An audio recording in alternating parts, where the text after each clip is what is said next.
Élisabeth était une jeune fille comme les autres, dont le temps libre est entièrement dévoré par les telenovelas, séries novellas. Elle vit dans un monde chimérique où l'amour est toujours épique, tragique, et se termine par l'arrivée du prince charmant, riche et beau.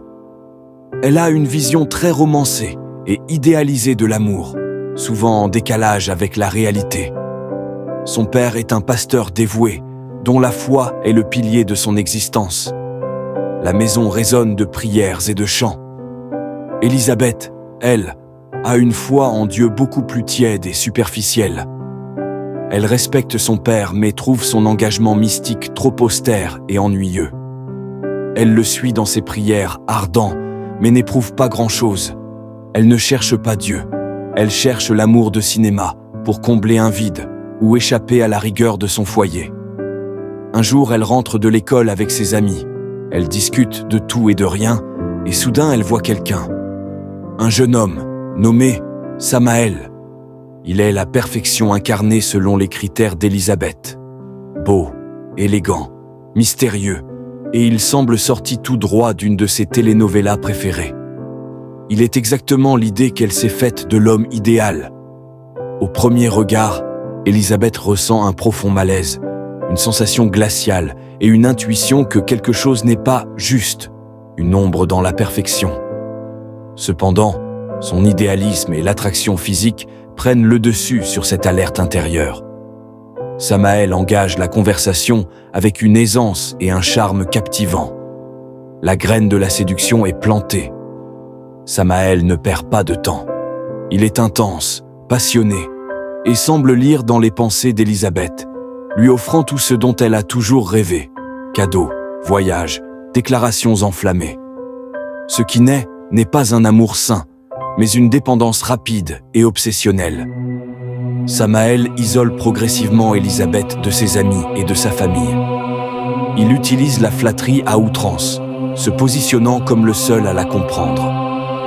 Il dénigre subtilement la foi et les valeurs de son père, présentant la religion comme une contrainte archaïque qui l'empêche d'atteindre son vrai potentiel.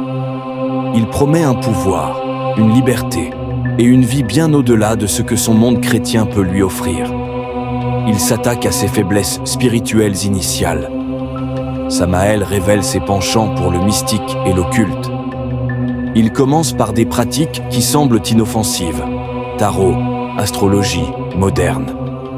Puis, il la pousse à aller plus loin.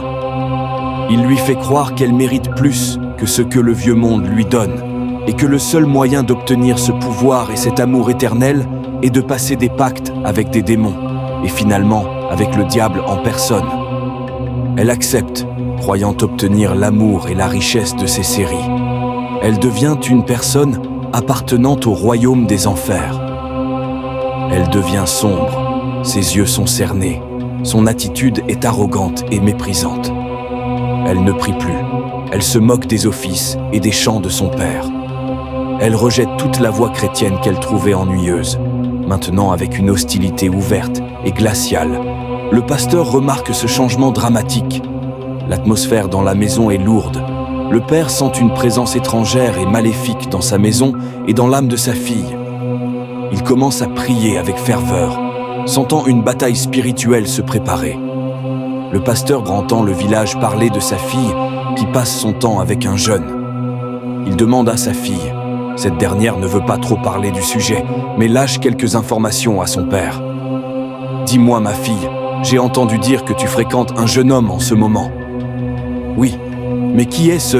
C'est juste un ami. Mais il vient d'où ? Tu es bien sûr que c'est juste ton ami.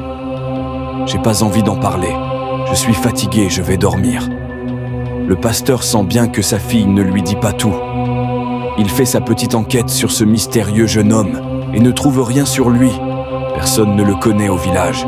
Personne ne connaît sa maison. On dirait qu'il est apparu de nulle part. Mais les amis de sa fille lui révèlent que ce jeune homme n'inspire pas confiance. Il n'est ni chrétien ni musulman. Il est étrange et leur fait froid dans le dos. Alors il interdit à sa fille de revoir ce jeune homme. Mais Élisabeth, sous l'emprise, le rejette violemment et l'accuse d'être un tyran. Elle ne l'écoute pas. La nuit, dans ses rêves, Dieu lui montre la vérité sur le jeune homme tellement mystérieux. Il se fait appeler Samaël et n'est pas humain, mais un être démoniaque envoyé pour détruire sa fille et l'emmener en enfer. Alors il se prépare pour un combat spirituel. La nuit, il suit sa fille qui va retrouver Samaël dans une maison terrifiante. Dès que Samaël le voit, il essaie de l'amadouer, mais le pasteur ne se laisse pas berner. Il lui verse de l'eau bénite à la figure. Et là, seulement là, la façade de Samaël tombe, révélant sa nature démoniaque et son emprise sur Élisabeth. Le pasteur combat le démon. Son arme n'est pas la force, mais sa foi inébranlable et le nom de Jésus. La scène est violente et terrifiante. Le démon se bat, Élisabeth se tord et crie, le lieu tremble. Grâce à la puissance de sa foi, le pasteur exorcise le démon. Samaël est chassé, laissant derrière lui une Élisabeth épuisée, brisée, mais enfin libérée de l'emprise.